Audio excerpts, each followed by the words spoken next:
Frank Lee Morris, a skilled burglar, was moved to the very tough prison on Alcatraz Island on January 18, 1960. The prison warden immediately told him that no one ever escapes from Alcatraz. But Morris was smart.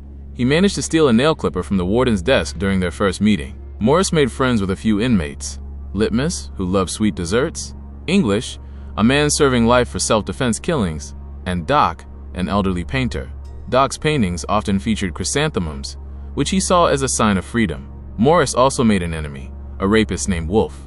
When Wolf tried to hurt Morris, Morris fought back, and both ended up in isolation, called the Hole. Later, the warden discovered that Doc had painted a portrait of him. While Doc's paintings of the guards were nice, the one of the warden showed his cruel nature. In a rage, the warden took away Doc's privileges. Heartbroken, Doc went to the prison workshop and cut off his own fingers. Before being taken away, he slipped a chrysanthemum flower head to Morris. Morris's new cellmate was Charlie Butts. Morris also found out that his old friends, the Anglin brothers, John and Clarence, were now at Alcatraz. While inspecting his cell, Morris noticed the concrete around the air vent was soft. This gave him a brilliant idea: an escape plan involving Butts and the Anglins. For months, the four men secretly dug through their cell walls, using spoons they had turned into shovels. They also created lifelike fake heads out of papier-mâché and human hair to put in their beds, and they built a makeshift raft out of stolen raincoats. They planned to leave on Tuesday, June 12, 1962. Before the escape night, Morris put the chrysanthemum in the dining hall to honor Doc. The warden found it and crushed it, which upset Litmus so much he suffered a fatal heart attack. The warden darkly told Morris that some men are destined never to leave Alcatraz alive.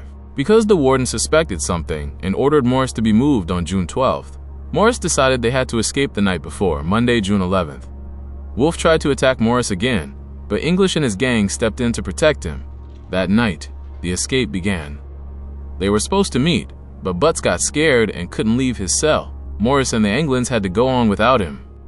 They climbed up to the roof and avoided the searchlights.